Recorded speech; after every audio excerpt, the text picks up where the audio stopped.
A study of 8,000 vegetarians followed for 18 years. They reported no difference between the mortality rates of meat eaters compared to the mortality rates of vegetarians. That doesn't make any sense. What are the top 3 killers in the U.S.? Heart disease, cancer, stroke. How could we be dying at the same rate as meat eaters?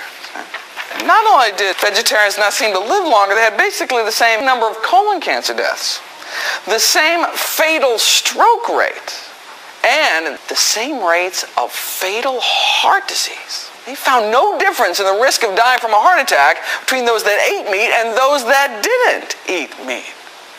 What are you saying? Doesn't that go against everything we know, though? They found that vegetarians had over twice the risk of dying from degenerative brain diseases like Alzheimer's disease. Now, right now, all the smug vegans in the room are thinking, I know what's going on, right? Isn't milk just liquid meat? And aren't eggs like little cholesterol bombs? No wonder they're not doing so hot, right? They're dragging down the average, right? Separate out the vegans, and then you'll see a little longevity, baby, you know?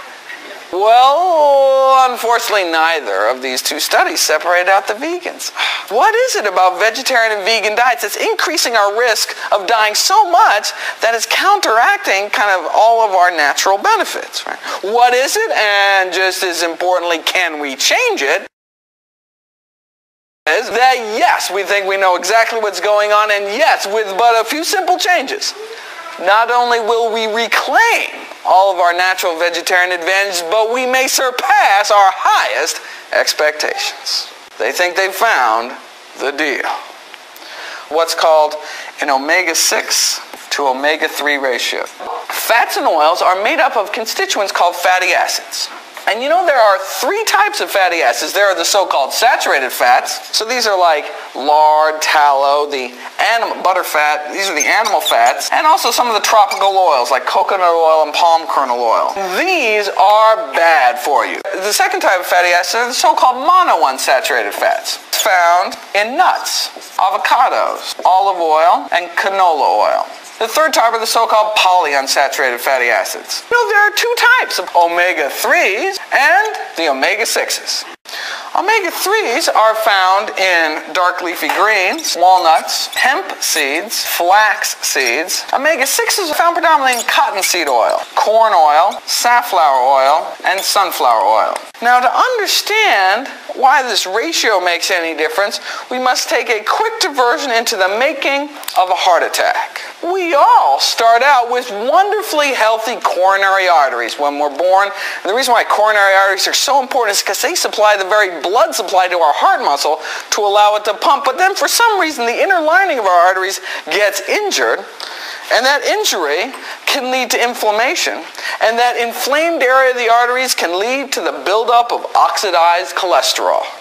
And so inflammation is called the so-called fatty streak stage of atherosclerosis, and that buildup of oxidized cholesterol is the so-called atherosclerotic plaque stage, and that plaque can burst, forming a clot in your coronary arteries, cutting off the blood supply to a region of your heart, and that can lead to sudden death, a fatal heart rhythm, or just damage your heart and set you up for another heart attack or heart failure or all sorts of other terrible things.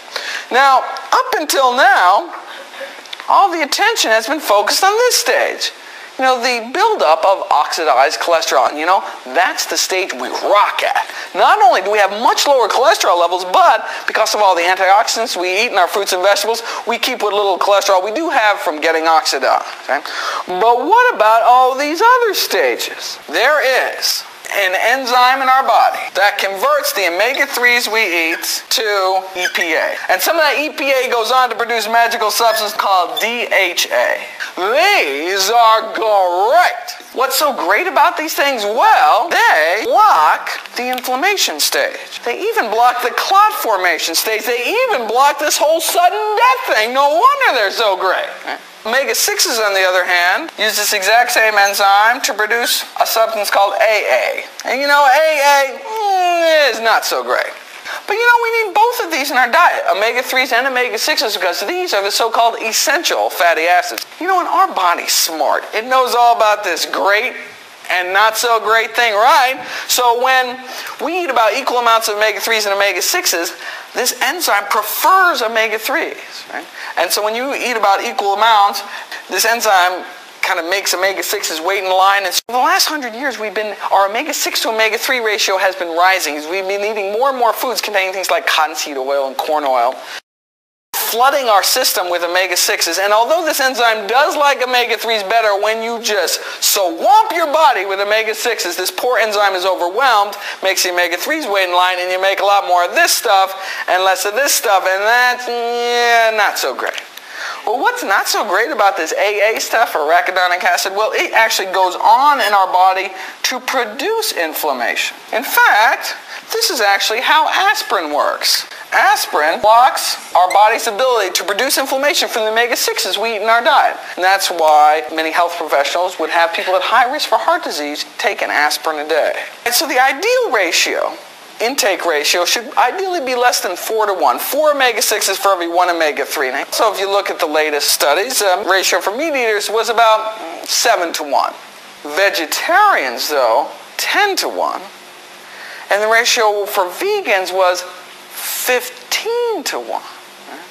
And vegetarians are getting 2 to 3 times as many omega-6s as the general population. They're just eating a lot of processed foods containing cottonseed oil and corn oil. How do we get our ratio down? Maybe if we ate more omega-3s and less omega-6s, that would work. The most concentrated source of omega-3s on the planet is not fish, it's flax seeds. How much of this stuff do you actually have to eat? I think the research points to everyone eating 1 to 2 tablespoons of ground flax seeds every day, and that's about equivalent to American Heart Association's 1 to 2 fatty fish flesh meals a week. You see, that's really only half the story. Yes, we have to increase our omega-3s, but we also have to decrease our omega-6s. Thankfully, that's totally easy. Any of the following oils in your house, cottonseed oil, corn oil, safflower oil, or sunflower oil, you should throw them the hell out. You know, if we have a lot of omega-6s in our diet and not a lot of omega-3s, it might lead to more inflammation in our body. And that's, we're finding more and more diseases tend to have an inflammatory component to them. Diseases like Alzheimer's disease. Studies suggest that those people who were taking chronic aspirin long-term for whatever reason had 5 times less Alzheimer's disease. Right? And we can tip the balance over to the non-inflammatory side, eating more omega-3s, less omega-6s. So am I saying that the same dietary change that's going to decrease our risk of heart disease is also going to decrease our risk of Alzheimer's as well? Yes, indeed. Let's go back to this heart disease flow chart here. We are blocking this step, the buildup of oxidized cholesterol. So, as vegetarians and vegans take our flax, get rid of those oils, we are going to be blocking heart disease at every turn. Here, and except here. Cool, if there's some way we could block this whole deadly cascade in the first place. Reason number 2 is homocysteine. Homocysteine is a vasculotoxin, meaning it directly damages our blood vessels. Even moderately elevated levels of this toxic substance have just been shown to be a setup for heart disease. So now the goal is to have a homocysteine level under 10. This is a toxic substance, so we want low levels in our blood. And so if you look at data from 2001, for example, meat eaters have an average homocysteine level of 12. But ovo-lacto-vegetarians had an average homocysteine level of 16. And vegans, 19. Houston, we have a problem. Levels as high as 16 are at 3-fold risk of dying from a heart attack. If we just had a 5-point drop in homocysteine levels in this country, we would save the lives of 56,000 Americans every year.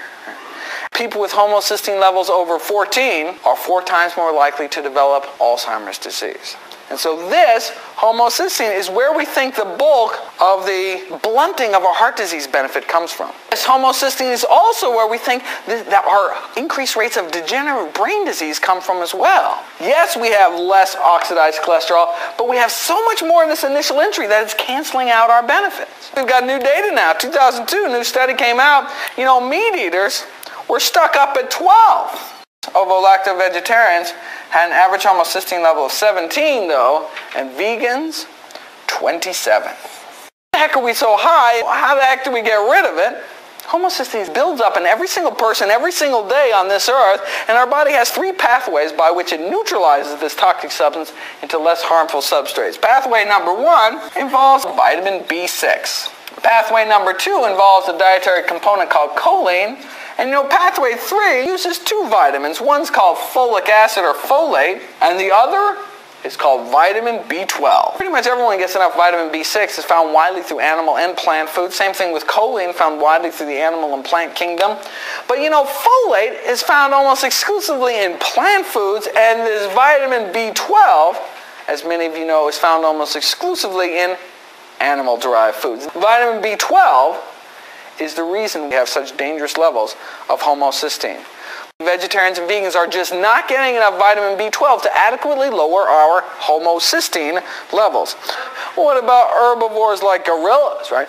They don't take no B12. They seem to be doing pretty good. Well, they also eat bugs, dirt, and feces. If you also want to eat bugs, dirt, you may also not have to worry about your B12, but if, for whatever reason, you choose not to, simplest method is to chew up 1 B12 tablet containing 2,000 micrograms or more once a week. But imagine what we could do. We get our flax, get rid of those oils, take our B12, on top of our cholesterol levels, our blood pressure and all that, we are just going to walk all